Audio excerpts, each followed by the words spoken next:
guerreiros, aqui quem nos fala é o professor em Física, Brian Simon, e o nosso objeto de conhecimento nessa frente 2 serão os espelhos esféricos. Mas o que são espelhos esféricos? Bem, a resposta é bem simples, são calotas esféricas polidas com alto poder de reflexão. Todo espelho esférico resulta em uma calota esférica. Como você pode perceber, temos espelhos côncavos e espelhos convexos, que por definição, esse espelho côncavo é polido por dentro, como você pode perceber na ilustração, e o espelho convexo é polido por fora, a sua parte espelhada é externa.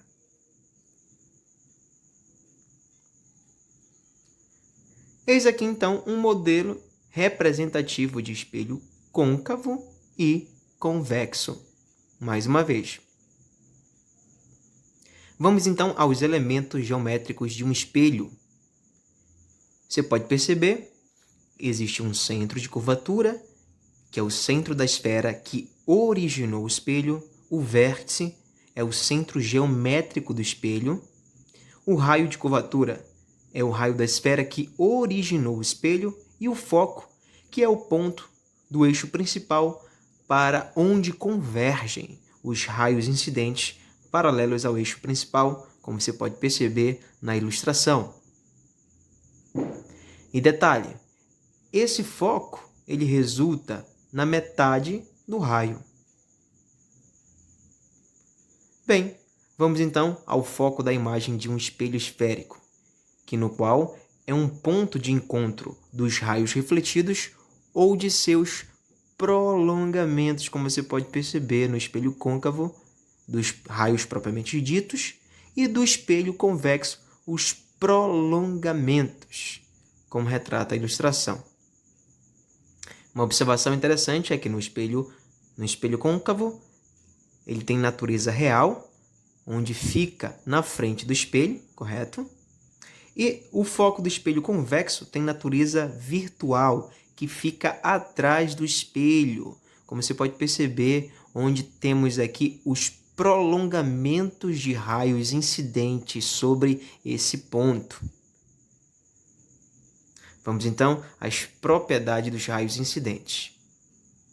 Se um raio incide paralelo ao eixo principal, ele reflete em cima do foco. Como você pode perceber. Perfeito? Incidiu paralelo ao eixo principal, reflete em cima do foco. Aqui, no espelho convexo, perceba a incidência paralela ao eixo principal e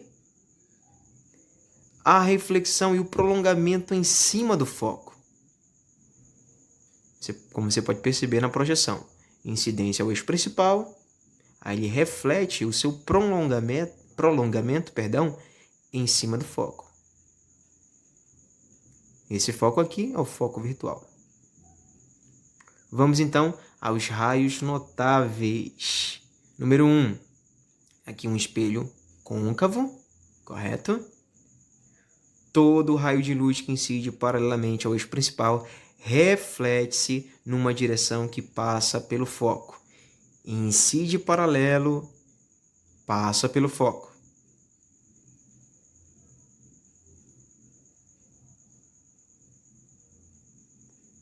Aqui no espelho convexo, incide paralelo e passa pelo foco. Mas nesse caso aqui, esse foco virtual, onde nós mensuramos a projeção, o prolongamento dos raios. No espelho côncavo, todo raio de luz que incide numa direção que passa pelo foco reflete paralelamente ao eixo principal. Vamos colocar os elementos. Incide pelo foco, reflete paralelo. Incide pelo foco, reflete paralelo. Vamos então ao espelho convexo. Colocando os elementos aqui, o vértice, o foco e o centro. A incidência em cima do foco, perfeito, e a reflexão paralelo ao eixo principal.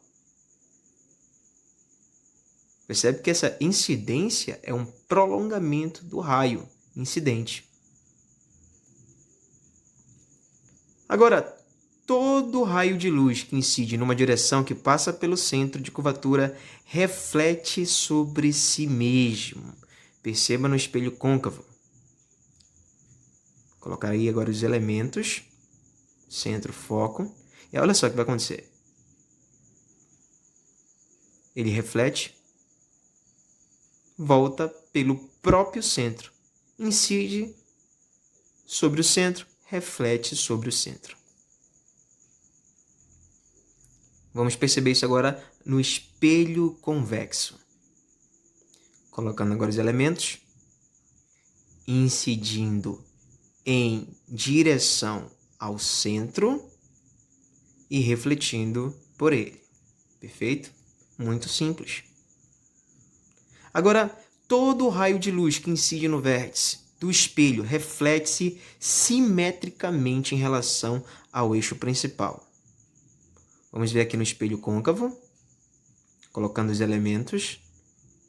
Incidiu em cima do vértice, reflete simetricamente. Aí perceba aqui, se esse ângulo de incidência com o eixo principal for 30 graus, ele reflete 30 graus em função do eixo principal. Bem simples. Agora vamos ver no espelho convexo.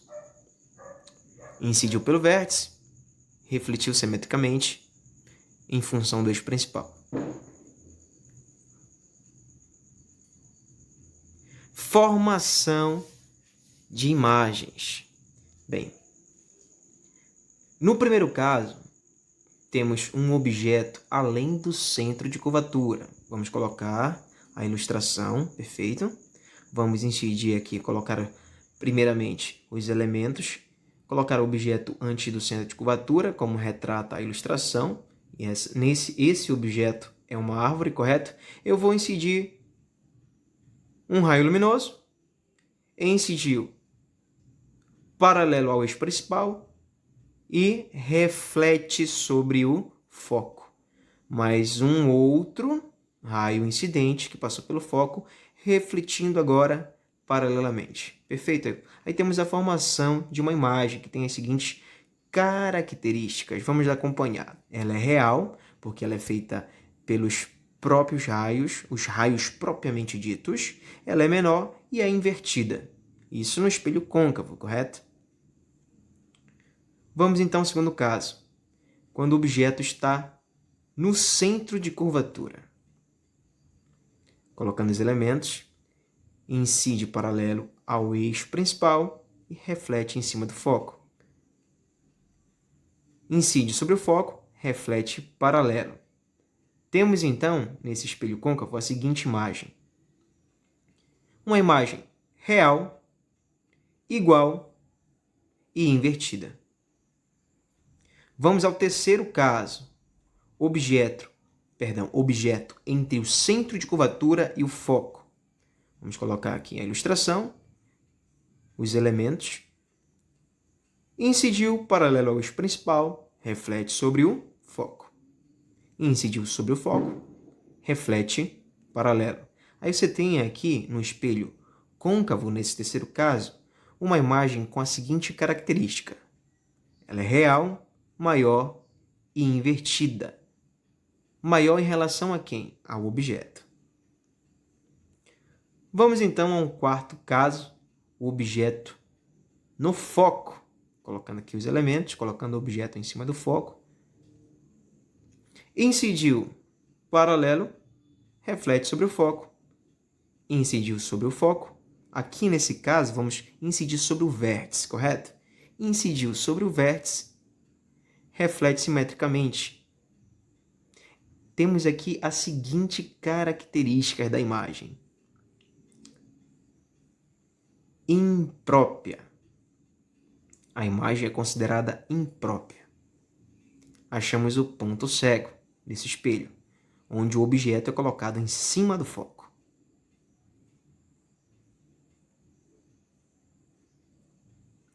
Quinto caso, o objeto entre o foco e o vértice. Colocando o espelho, colocando os elementos. Incidiu paralelo ao eixo principal, reflete sobre o foco.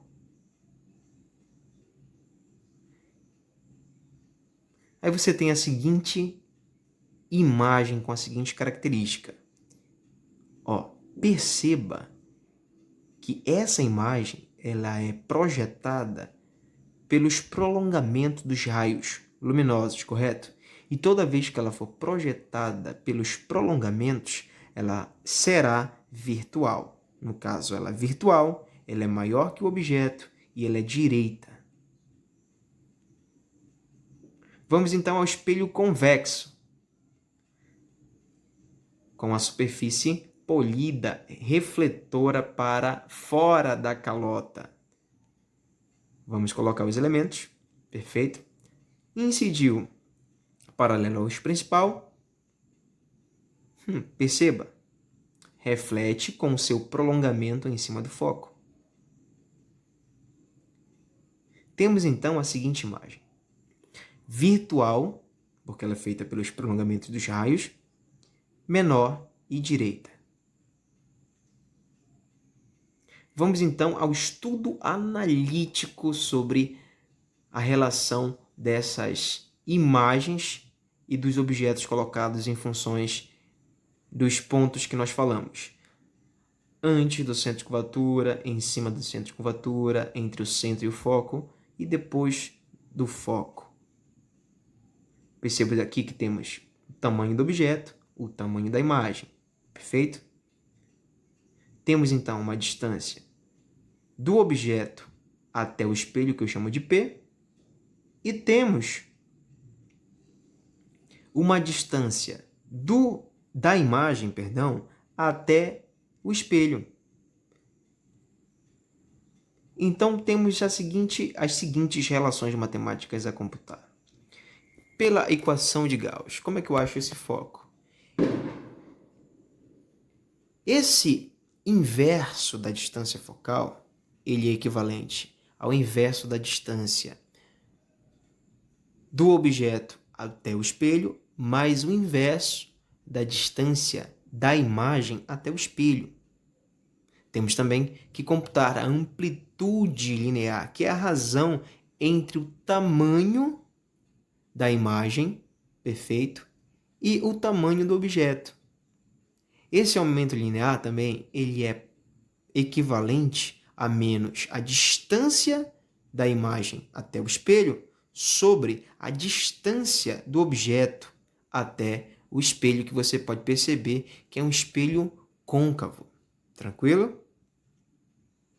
Logo, teremos a razão entre o tamanho da imagem, o tamanho do objeto, proporcional a menos a distância da imagem até o espelho, sobre a distância do objeto até o espelho. Perceba então que tenho aqui uma igualdade entre razões, uma proporção a computar. Muito bem. Só para reconsiderar, o P significa a posição do objeto, que é a distância deste até o espelho. P' é a posição da imagem, perfeito?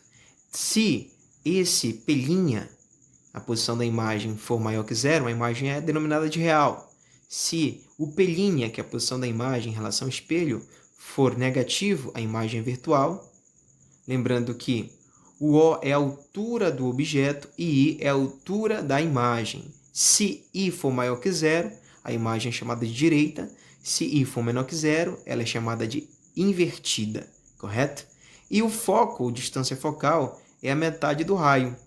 Se esse foco for maior que zero, essa distância focal for maior que zero, ou seja, valores positivos, o espelho é côncavo. Se F for menor que zero, o espelho é convexo.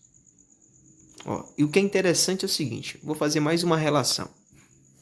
Nos côncavos eu tenho um raio positivo e uma distância focal positiva. No convexo, raio negativo, distância focal negativa. O objeto sendo real, o P é maior que zero, sendo virtual esse objeto, P é menor que 0. No caso da imagem, a imagem sendo real, P' maior que 0. Sendo virtual essa imagem, temos então P' menor que 0. No aumento linear transversal, imagem direita é virtual, amplitude linear maior que 0, valores positivos. Imagem invertida irreal, amplitude linear e transversal menor que 0. Tranquilo? Isso é muito importante você considerar, esse estudo analítico. Na aplicação, no dia a dia, os espelhos convexos são divergentes, são geralmente utilizados por ampliarem o campo visual, como você pode perceber. Você já deve ter percebido, com certeza, num supermercado. Perfeito. Aumentando o campo visual.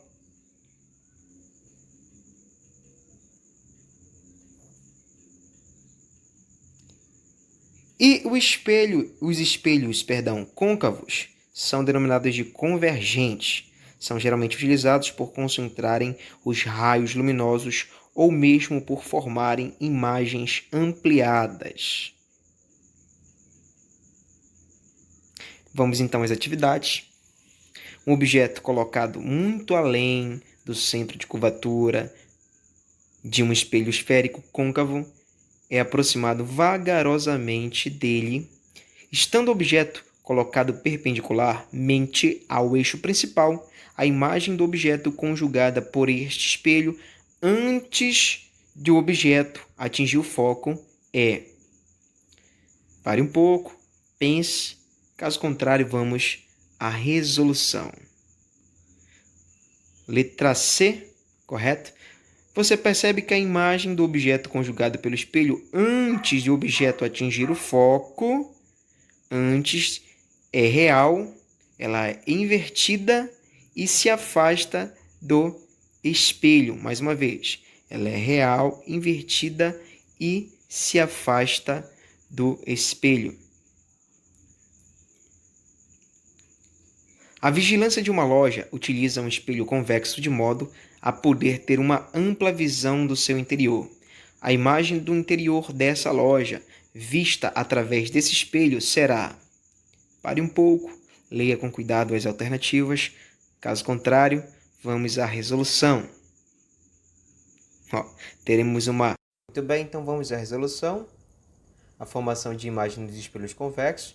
Você tem aqui um único padrão de imagem, no qual o objeto real, em qualquer posição, ele sempre fornece uma imagem virtual, direita e menor.